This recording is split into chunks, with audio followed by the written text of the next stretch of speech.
और शुभ समाचार की शुरुआत सोमनाथ स्वाभिमान उत्सव से। सोमनाथ धाम में सनातन आस्था और उसके अखंड स्वाभिमान का उत्सव मनाया जा रहा है। आज इसी उत्सव का दूसरा दिन है। ये कार्यक्रम 11 जनवरी तक सोमनाथ धाम में चलेगा। इस पर्व के दौरान न सिर्फ कई धार्मिक अनुष्ठान हो रहे हैं, बल्कि कई सांस्कृतिक कार्यक्रम भी हो रहे हैं। असल में सोमनाथ मंदिर की स्थापना के 1000 साल पूरे हो रहे हैं। सोमनाथ मंदिर पर साल 1026 में यानी 1000 साल पहले महमूद गजनवी ने हमला करके उसे नष्ट कर दिया था। लेकिन महमूद गजनवी के मंदिर को नुकसान पहुंचाने के बाद मंदिर एक बार फिर खड़ा हुआ। सोमनाथ मंदिर को एक बार फिर से 20वीं शताब्दी में लौह पुरुष सरदार वल्लभ भाई पटेल ने जीर्णोद्धार का संकल्प इसका लिया। इसके बाद फिर से मंदिर का पुनर्निर्माण कराया गया। इस बात के भी 75 साल पूरे हो रहे हैं। लिहाजा इन दोहरे संयोग के मौके पर पूरे गुजरात में सोमनाथ स्वाभिमान पर्व मनाया जा रहा है। धाम को सजाया संवारा गया है। सोमनाथ में मनाए जाने वाले स्वाभिमान पर्व की जबरदस्त तैयारियां की गई हैं। मंदिर परिसर और रास्तों में लाइटिंग की गई है और प्रधानमंत्री मोदी भी इस पर्व के समापन में शामिल होने के लिए गुजरात जा रहे हैं।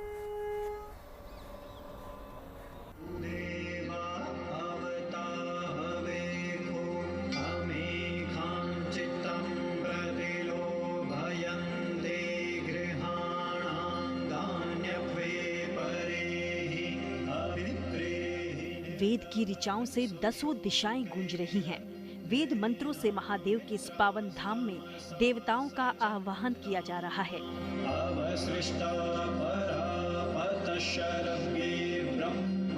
इस भक्तिमय अंदाज में महादेव का धाम सोमनाथ स्वाभिमान का उत्सव मना रहा है। 11 जनवरी यानी रविवार तक यूं ही सोमनाथ शौर्य गाथा कार्यक्रम चलता रहेगा।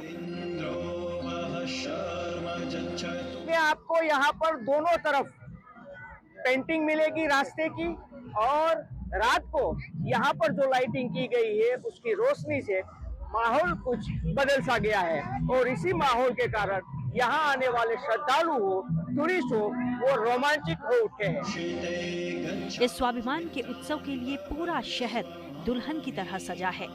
रंग बिरंगी लाइट से सजा शहर एक दिव्य नगर की तरह चमक रहा है। ये देखने में ऐसा लग रहा है जैसे स्वर्ग का वैभव धरती पर उतर आया हो। एक है कि जो सोमनाथ स्वाभिमान पर्व है वो खूब धामधूम से, खूब उल्लास के साथ और खूब जोश के साथ मनाया जा रहा है। पेड़ों पर टंगी घंटियों का शोर इस उत्सव का रोमांच कई गुना बढ़ा रही है, जबकि ओम की आकृतियां सनातन का संदेश जन जन तक पहुंचा रही हैं। शहर की दीवारों पर महादेव की अलग अलग मुद्राओं वाली पेंटिंग्स आध्यात्मिक ऊर्जा का एहसास करवा रही हैं। इसी तरह हवा में शान से लहराते धर्मध्वज सनातन का गान कर रहे हैं। यहाँ पहुंचे श्रद्धालुओं को कई प्रतिष्ठित मंदिरों की रेप्लिका देखने को मिल रही हैं, जो एक जगह कई तीर्थों के दर्शन का पुण्य एहसास करवा रहा है।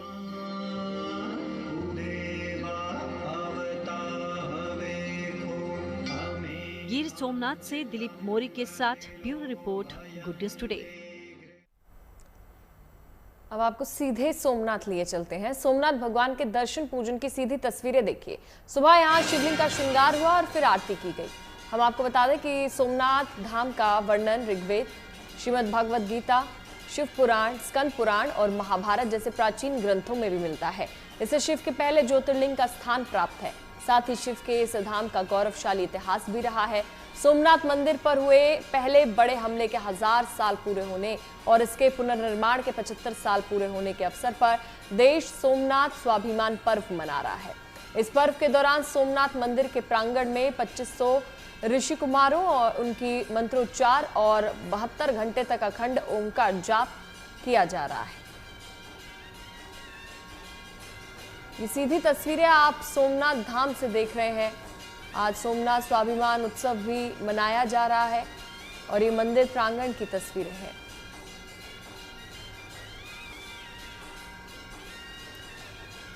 हमारे सहयोगी दिलीप हमारे साथ जुड़ गए हैं ज्यादा जानकारी के लिए। दिलीप, आज सोमनाथ स्वाभिमान उत्सव मनाया जा रहा है, पूरा कार्यक्रम आज क्या होने वाला है? जी बात करें तो ये कल से ही जो कार्यक्रम हुआ है। 72 घंटे का ओमकार नाद जो निरंतर अभी भी चल रहा है। इनके अलावा ये 2500 युवा ऋषि कुमारों द्वारा ये मंत्रोच्चार है, उसका भी वेद पाठ हो रहा है। लेकिन आज अभी कुछ देर बाद यहाँ बड़ी संख्या में साधु संत आए हुए, उसकी एक रवेड़ी का आयोजन किया गया है। और आज भी ये शंखनाद कार्यक्रम है, उसके बाद महाआरती है, भक्ति संगीत है और ड्रोन शो का भी आयोजन आज और कल, ये 9 और 10 तारीख का कार्यक्रम है जो सामने आया है। ड्रोन शो है, वो माना जाता है कि देश के बड़े ड्रोन शो में से एक है। 3000 ड्रोन है, वो सोमनाथ की महिमा का चित्रण करेंगे। इस कार्यक्रम में काफी सारी संख्या में यहाँ पर लोग भी इकट्ठा हो रहे हैं। सोमनाथ है जहाँ पर अभी साधु संतों का बड़ा जमावड़ा हुआ है और उसकी रवेड़ी भी कुछ देर बाद यहाँ से निकलेगी। जी बने रहिए आप हमारे साथ। और देखिए सुबह कैसे सोमनाथ धाम में आरती की गई, बाबा का भव्य श्रृंगार किया गया और किस तरह से बाबा को सजाया संवारा गया। देखिए सोमनाथ स्वाभिमान पर्व की ये तस्वीरें। 72 घंटे के अनुष्ठान के साथ ये कार्यक्रम शुरू हुआ और सोमनाथ में सुबह की आरती की तस्वीरें, जहां बाबा का भव्य श्रृंगार किया गया, फूलों से पूरे शिवलिंग को सजाया गया है। देखिए किस तरह से दुग्धाभिषेक किया जा रहा है और भगवान के श्रृंगार से पहले की ये तस्वीरें, सुबह सुबह की लाइव तस्वीरें हम आपको सोमनाथ से दिखा रहे हैं कि किस तरह से दूध दही पंचामृत से पहले दुग्धाभिषेक किया गया और उसके बाद बड़े ही सुंदर तरीके से फूलों से बाबा का श्रृंगार हुआ।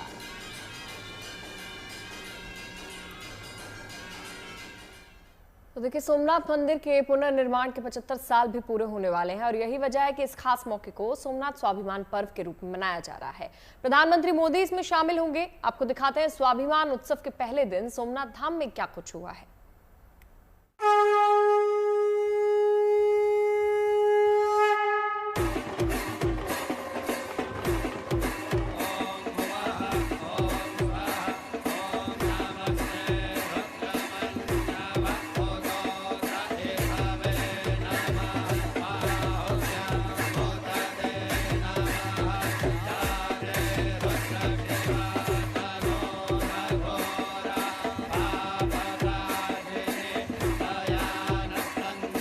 सोमनाथ धाम में भव्य दिव्य उत्सव की शुरुआत हो चुकी है। वैदिक मंत्रोच्चार से गूंज उठा है सोमेश्वर का धाम।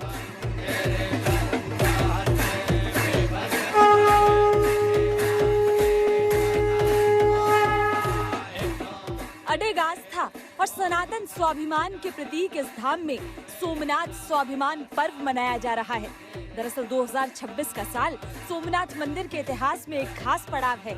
इस वर्ष इस पवित्र मंदिर पर महमूद गजनवी के आक्रमण को 1000 साल पूरे हो रहे हैं। बार बार हुए आक्रमणों के बावजूद सोमनाथ मंदिर का अस्तित्व बरकरार रहा है। साथ ही लौह पुरुष सरदार वल्लभ भाई पटेल ने सोमनाथ मंदिर के जीर्णोद्धार का जो संकल्प लिया था, उसके भी 75 साल पूरे हो रहे हैं। इस दोहरे संयोग के मौके पर यहाँ स्वाभिमान पर्व के रूप में भव्य आयोजन हो रहा है, जिसका आज शुभारंभ हो चुका है।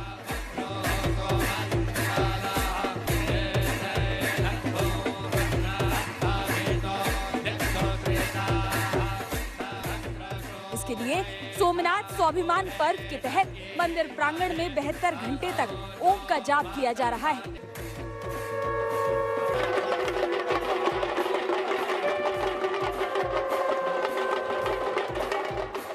स्वाभिमान पर्व के पहले दिन केंद्रीय मंत्री गजेंद्र सिंह शेखावत भी सोमनाथ धाम में हो रहे उत्सव में शामिल हुए। माननीय प्रधानमंत्री जी की प्रेरणा से 4 दिन का ये उत्सव यहाँ आयोजित हो रहा है।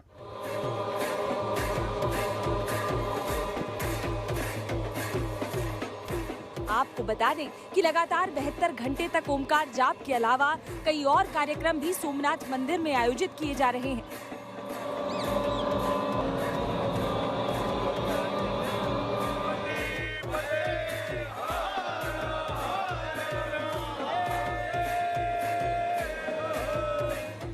इस उत्सव के मौके पर मंदिर प्रांगण में और मंदिर के बाहर 1000 कलाकार उत्सव के दौरान शंखनाद करेंगे।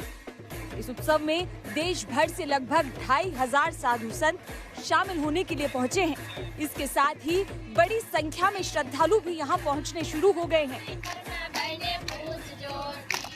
अच्छा, ये माहौल देख रहे हैं, पूरा गिर सोमनाथ स्वर्णमय हो गया है, शिवमय हो गया है। मंदिर की व्यवस्था और सभी व्यवस्था बहुत अच्छी है। सोमनाथ स्वाभिमान पर्व के दौरान 3000 ड्रोन सोमनाथ के इतिहास और भव्यता को प्रदर्शित करते हुए अब तक का सबसे बड़ा ड्रोन शो करेंगे। इस उत्सव को और भी भव्य बनाने के लिए भजन और लोक नृत्यों का भी आयोजन किया जा रहा है। इसके लिए 20 मंच तैयार किए गए हैं, जहां सांस्कृतिक कार्यक्रम आयोजित होने शुरू हो चुके हैं। सोमनाथ स्वाभिमान पर्व के दौरान मंदिर के पास समुद्र में बोट शो और शानदार लाइटिंग की तैयारी भी की गई है। सोमनाथ में हो रहे स्वाभिमान और शौर्य पर्व में खुद प्रधानमंत्री नरेंद्र मोदी भी शामिल होने वाले हैं। पीएम मोदी 10 तारीख की शाम को सोमनाथ पहुंचेंगे। 11 तारीख की सुबह पीएम सोमनाथ मंदिर में पूजा अर्चना करेंगे। इसके बाद 2 किलोमीटर लंबी शौर्य यात्रा निकाली जाएगी। शौर्य यात्रा में पीएम के काफिले में 108 घुड़सवार भी शामिल होंगे। बता दें कि परंपरा के अनुसार देश के प्रधानमंत्री ही सोमनाथ ट्रस्ट के चेयरमैन होते हैं। 11 तारीख को 11 बजे पीएम सभा को संबोधित करेंगे। माननीय मोदी साहब 10 तारीख को शाम को 5:30 बजे यहाँ आएंगे। प्रेस की मीटिंग भी करेंगे, यहाँ ड्रोन शो भी होगा, पूजा अर्चना भी होगी।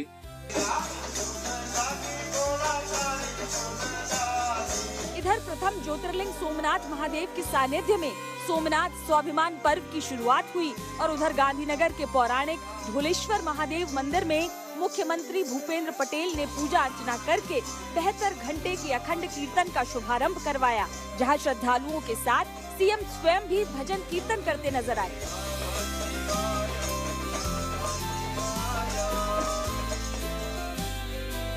सोमनाथ धाम से अतुल तिवारी, दिलीप मौर्य और ब्रजेश दोषी के साथ bureau report, good news today. और चलिए अब आपको सोमनाथ शहर की खूबसूरत ड्रोन तस्वीरें दिखाते हैं। देखिए रात की रोशनी में कैसे आस्था भक्ति का ये केंद्र स्वाभिमान उत्सव की रोशनी से सराबोर है। पूरे शहर को रंग बिरंगी रोशनी से सजाया गया और रात के वक्त इसकी चमक देखते ही बनती है।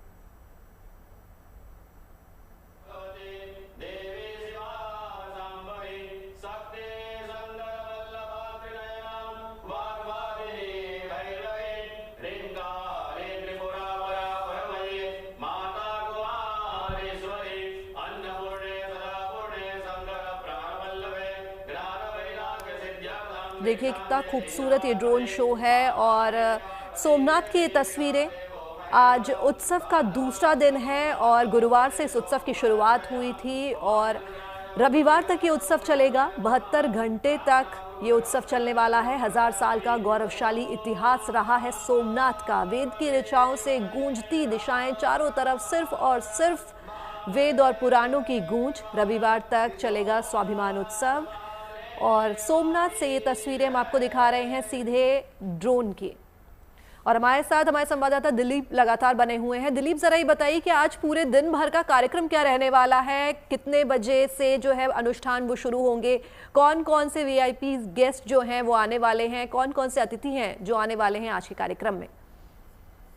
जी बात करें तो जो गेस्ट है वो गुजरात बीजेपी के जो सभी नेता है बड़े, वो यहाँ पर आने वाले हैं। इनके अलावा आज जो अखंड ओमकार जाप है वो आज भी कंटिन्यू चल रहा है। इसके अलावा शंखनाद है, अभी वो रवेड़ी है जो साधु संतों की एक बड़ी सी रवेड़ी है वो यहाँ से गुजरेगी और महाआरती है, भक्ति संगीत है और ड्रोन शो है। ये भक्ति संगीत है वो रात को यहाँ पर सोमनाथ महादेव मंदिर है, वहाँ पर गुजरात के जो लोकप्रिय गायक कलाकार है उनके कल क्षमा बांधा था उसने, कीर्तिदान गढ़वी और कई और भी दिग्गज गायक कलाकार है।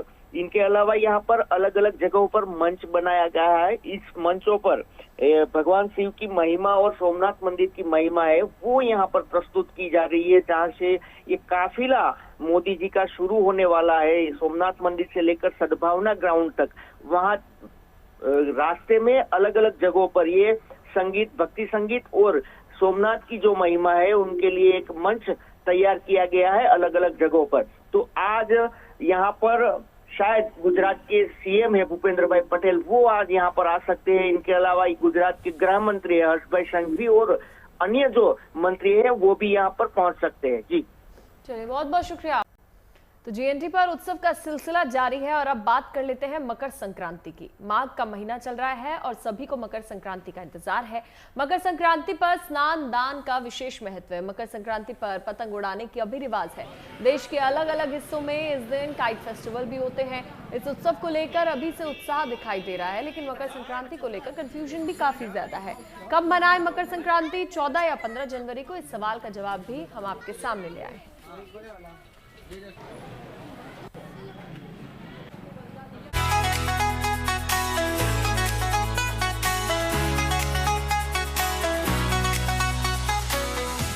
डोरी से बंधी पतंग हवा में लहराती है, इठलाती है और बादलों से बात करती है। ये रंग बिरंगी पतंगे आसमान को जादुई बना देती हैं।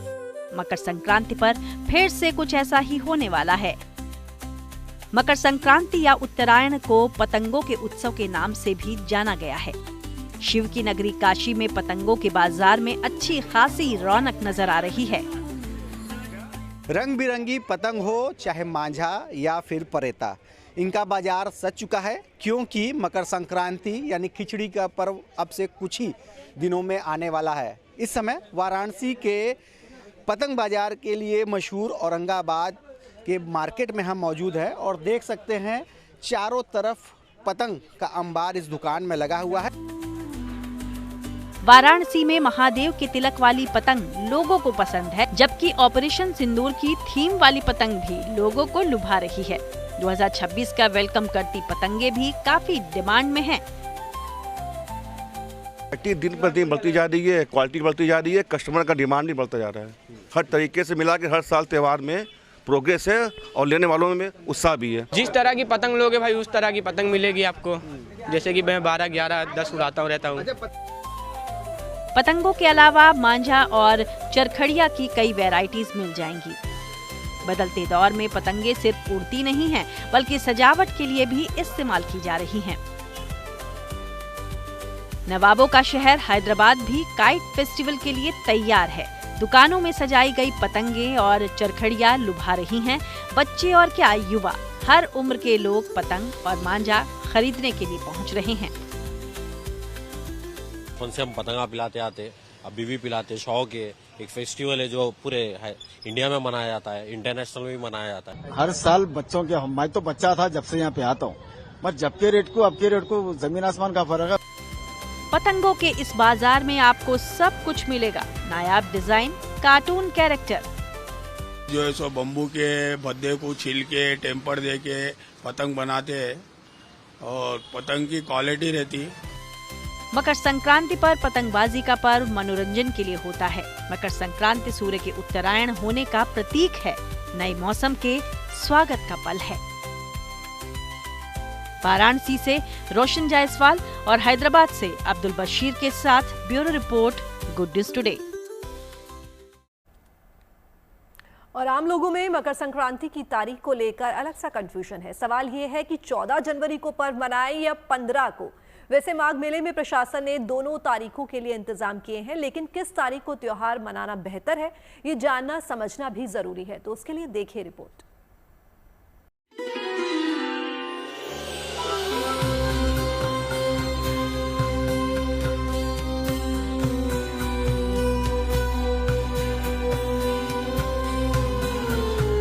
आ रहा है नए मौसम, नई फसल और नई खुशियों का त्योहार। तिलकुट, चूड़ा, दही और खिचड़ी का त्योहार यानी मकर संक्रांति। नए साल के इस पहले त्योहार की परंपरा सदियों पुरानी है, लेकिन इस साल मकर संक्रांति को लेकर भारी कंफ्यूजन है। सवाल है कि त्योहार 14 जनवरी के दिन मनाना है या 15 जनवरी को। ये सवाल पंचांगों में अलग अलग तिथि के उल्लेख की वजह से है। सबसे पहले तो ये जान लीजिए कि ज्योतिष शास्त्र के मुताबिक सूर्य का किसी भी राशि में प्रवेश करना संक्रांति कहलाता है। सूर्य के मकर राशि में प्रवेश करने को मकर संक्रांति कहते हैं। 14 जनवरी को सूर्य मकर राशि में दोपहर में प्रवेश करेंगे, लिहाजा मकर संक्रांति 14 जनवरी को है। लेकिन सूर्य का मकर राशि में प्रवेश दोपहर बाद 3:13 से है, इसलिए कुछ जानकार मानते हैं कि स्नान करने के हिसाब से 15 जनवरी को त्योहार मनाना बेहतर होगा। मकर संक्रांति का पर्व ऋतु परिवर्तन का तो प्रतीक है ही, साथ ही इसे देवताओं के दिन की शुरुआत माना जाता है। इस दिन से सूर्य उत्तरायण हो जाते हैं, यानी दिशा उत्तर की ओर हो जाती है। इसलिए मकर संक्रांति पर पूजा पाठ और दान का विशेष महत्व है, जैसा कि शास्त्रों में विधान है और लोक परंपरा भी है। मकर संक्रांति के दिन सूर्योदय से पहले गंगा या किसी पवित्र नदी में स्नान किया जाता है। अगर ये मुमकिन ना हो तो घर में नहाने के पानी में गंगा जल मिलाया जा सकता है। इसके बाद सूर्य देव की पूजा करके उन्हें अर्घ्य दिया जाता है। विधान है कि अर्घ्य के जल में रोली, चावल और लाल पुष्प डालें। ओम घृणी सूर्याय नमः मंत्र का जाप करें और गीता या सूर्य उपासना से जुड़े मंत्रों का पाठ करें। साथ ही तिल, गुड़, चावल, वस्त्र और कंबल का दान करें और तिल गुड़ के लड्डू, खिचड़ी और मौसमी व्यंजन बनाकर भगवान को अर्पित करें। भगवान सूर्य अपने सारे मतभेदों को त्याग करके अपने पुत्र की राशि जो मकर राशि है उसके घर में प्रवेश करते हैं और 1 महीने तक वहीं गोचर करते हैं। तो यह दिखाता है कि आपके जीवन में कितनों भी कटुता हो, लेकिन आप वैमनस्य त्याग करके जब ऐसी परवाह में तो अपना वैमनस्य मन का त्याग, मन की हिंसा, जो चीज़ें उनको त्याग करके सबको अपना लें। यह संक्रांति यह हमें सिखाती है। यह पर्व सूर्य देव की उपासना का दिन है। मान्यता है कि इस दिन भगवान सूर्य अपने पुत्र शनि से मिलने उनके घर यानी मकर राशि में जाते हैं। ज्योतिष शास्त्र में ये परिवर्तन महत्वपूर्ण माना जाता है। इसके अलावा मकर संक्रांति से गंगा अवतरण की कहानी भी जुड़ी है। एक उलझन खिचड़ी खाने और भोग लगाने को लेकर भी है। 14 जनवरी को एकादशी है, इसलिए ना तो चावल खाया जाएगा और ना दान में दिया जाएगा। 15 जनवरी को गुरुवार होने की वजह से भी खिचड़ी नहीं बनाई जा सकती। जानकारों की सलाह है कि 17 जनवरी को यानी शनिवार के दिन आप खिचड़ी बना सकते हैं, खा सकते हैं और उसी दिन चावल का दान भी कर सकते हैं। जानकारों की राय में इससे आपको शुभ फल मिलेंगे और ग्रह दोष दूर होंगे। Bureau report, good news today.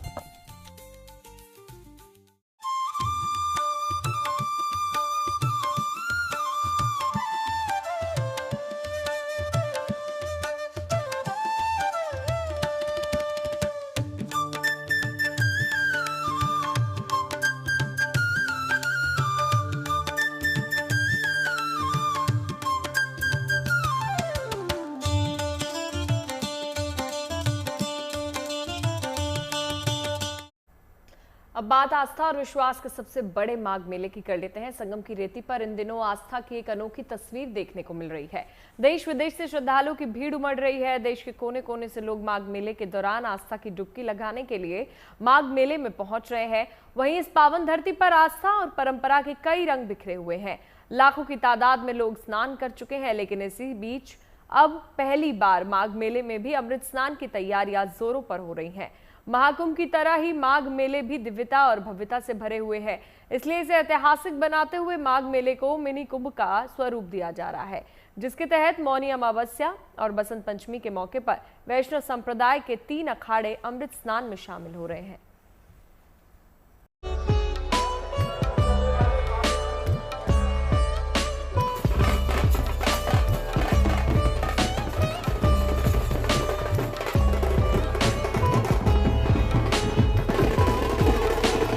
कड़ाके की ठंड में प्रयागराज की धरती पर गंगा की लहरों के बीच आस्था का समंदर उमड़ा हुआ है।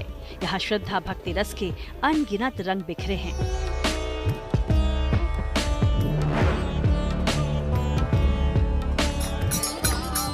जहाँ गृहस्थी, कल्पवास, स्नान, ध्यान समेत कई सांस्कृतिक और आध्यात्मिक परंपराओं को जी रहे हैं, तो प्रयागराज में संगम की रेती वैरागियों के तप, ध्यान से भी सराबोर है। लेकिन माघ मेला इस बार केवल कल्पवास और साधना तक सीमित नहीं रहेगा, बल्कि कुंभ और महाकुंभ की परंपरा को आत्मसात करते हुए अमृत स्नान का साक्षी भी बनेगा। प्रयागराज का माघ मेला 2026 कई नई उपलब्धियों से भरा है और इस बार इस माघ मेले में भी एक नई कड़ी जुड़ रही है। अक्सर महाकुंभ, अर्धकुंभ में शाही स्नान यानी अमृत स्नान जो अखाड़े हैं वो किया करते थे, लेकिन इस बार 3 अखाड़े इस बार अमृत स्नान करेंगे, जिसकी तैयारियां जोर शोर पे चल रही है। माघ मेले में होने जा रहे इस अमृत स्नान को लेकर मेले में लगे सतुआ बाबा शिविर में खाक चौक व्यवस्था समिति की एक समीक्षा बैठक हुई, जिसमें स्नान यात्रा, सुरक्षा, अनुशासन और धार्मिक मर्यादाओं को लेकर रूपरेखा तैयार की गई। इसके अनुसार मौनी अमावस्या और वसंत पंचमी के पावन अवसर पर वैष्णव संप्रदाय के 3 प्रमुख अखाड़े निर्मोही अनी, निर्वाणी अनी और दिगंबर अनी पूरे वैभव और धार्मिक मर्यादा के साथ संगम में अमृत स्नान करेंगे।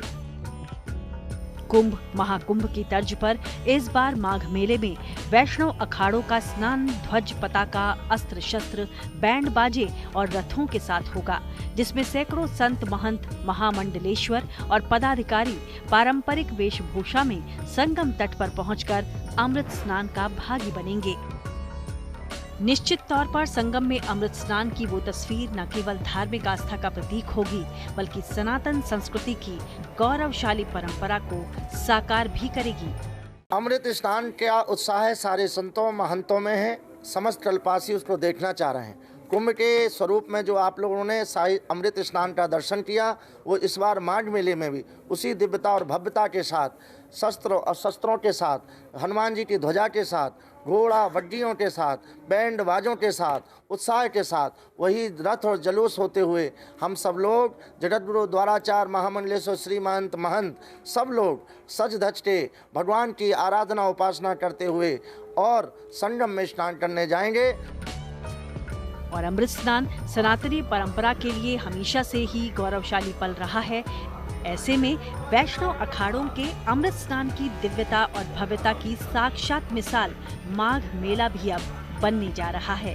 प्रयागराज से आनंद राज के साथ bureau report, good news today. और अगली खबर जयपुर से है, जहां सेना की ओर से नो योर आर्मी नाम से 5 दिवसीय प्रदर्शनी का आयोजन किया गया।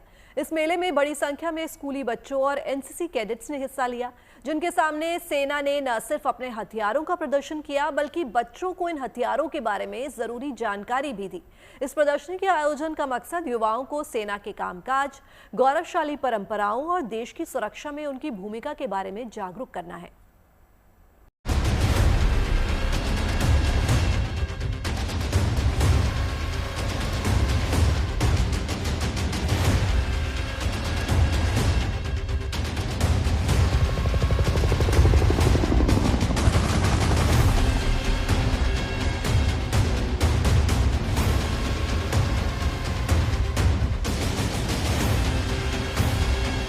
एक से बढ़कर एक सैन्य हथियार और जवानों का एक्शन से भरपूर ये पराक्रम बेजोड़ है। वजनी टैंक ने अपने वजन और शॉक एक्शन से दुश्मन के न केवल बंकरों को, ये सेना का कोई अभ्यास नहीं है, बल्कि ये जयपुर में आयोजित आर्मी मेला है, जिसका नाम नो योर आर्मी है, जो 78वें आर्मी डे के मौके पर जयपुर में आयोजित किया जा रहा है।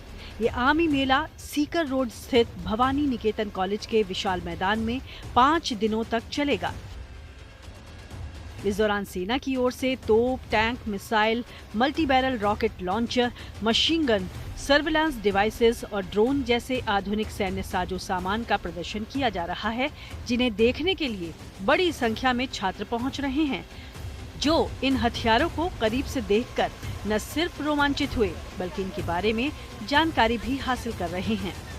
अलग अलग दिन अलग अलग एक्टिविटीज आर्मी के द्वारा आयोजित की जा रही है, और आज वो दिन है जब आर्मी डे वाले दिन परेड में जो जो इक्विपमेंट्स, जो जो वेपन्स और जो जो आर्मी व्हीकल्स हैं वो दिखाए जाने वाले हैं, वो यहाँ पर सभी के लिए एग्जिबिट किए गए हैं, और जयपुर वासी जो हैं वो उसको देख सकते हैं, विजिट कर सकते हैं और उनके बारे में बहुत ही डिटेल में जान सकते हैं। जैसे कि यहाँ पे बहुत सारे टैंक्स हैं, तो टैंक्स के अंदर लाइक जो अंदर का भी होता है इंटीरियर, वो मतलब बहुत ऐसा होता है कि उसे जानने का बहुत ऐसे क्यूरियस हूँ मैं कि वो अंदर से कैसा दिखता होगा। तो अगर मेरे को इन हथियारों के अलावा मेले में आए लोगों को इन सैनिकों का पराक्रम बेहद पसंद आया। कार्यक्रम के दौरान जब सेना के पैराट्रूपर्स और रोबोट्स ने एक एक कर अपने हैरतअंगेज करतब दिखाए, तो पूरा मैदान ही तालियों की गड़गड़ाहट से गूंज उठा। पैराट्रूपर और रोबोट्स की तरह ही सेना की डॉग स्क्वाड ने भी अपने प्रदर्शन से आर्मी मेले में रोमांच भर दिया। अभिनंदन स्वीकार करें। डॉग स्क्वाड ने अपने हर एक एक्शन से लोगों की खूब तालियां बटोरी। अब आप देख रहे हैं डॉग टीम द्वारा कमल के फूल की सजीव आकृति। ग्राउंड पर कमल खिल उठा है। आर्मी डॉग्स अनुशासन, समन्वय और गर्व के साथ आप सभी का अभिवादन कर रहे हैं। मगर इस मेले में सबसे अधिक आकर्षण का केंद्र रहा जवानों का एक रेस्क्यू मिशन, जिसके तहत जवानों ने बंधक बनाए गए लोगों को सकुशल छुड़ाया और हमलावरों को नाकाम किया। विस्फोट को केवल दरवाजा खोलने के लिए नहीं, बल्कि अंदर के आतंकवादियों में विचलन की लहर भेजने के लिए डिजाइन किया गया है। हथियार तैनात। अब चलिए आपको लेकर चलते हैं एआई गैजेट्स की एक ऐसी दुनिया में जहां लगाई गई मशीनें आपकी मौजूदा सेहत को ट्रैक कर सकती हैं, आपका बेहतरीन हेयर कट दे सकती हैं और तो और आपको अकेलेपन से भी निकालने में खूब मददगार साबित हो सकती हैं। देखिए।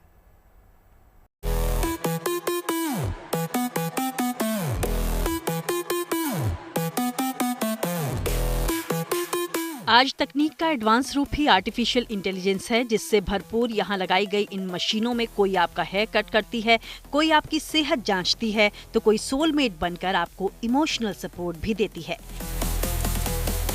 रोजमर्रा की जिंदगी को आसान बनाने वाली इन एआई बेस्ड मशीनों को अमेरिका के लास वेगस, नेवादा में आयोजित हुए कंज्यूमर इलेक्ट्रॉनिक्स शो में प्रदर्शित किया गया। यानी इन आर्टिफिशियल इंटेलिजेंस मशीनों की खासियत को देख ये तो साफ है कि इस साल के CES में ये लोगों की डेली लाइफ रूटीन में किस कदर प्रभावी दखल देती नजर आ रही हैं। कंज्यूमर इलेक्ट्रॉनिक्स शो में Withings company body scan 2 machine के साथ लंबी उम्र पर बड़ा दांव लगा रही है, जो एक $600 का स्मार्ट स्केल है। ये मशीन हाई ब्लड प्रेशर और प्री डायबिटीज जैसी कई गंभीर बीमारियों के शुरुआती जोखिमों को डिटेक्ट करने के लिए 60 से ज्यादा बायोमार्कर को वक्त रहते ट्रैक कर सकती है।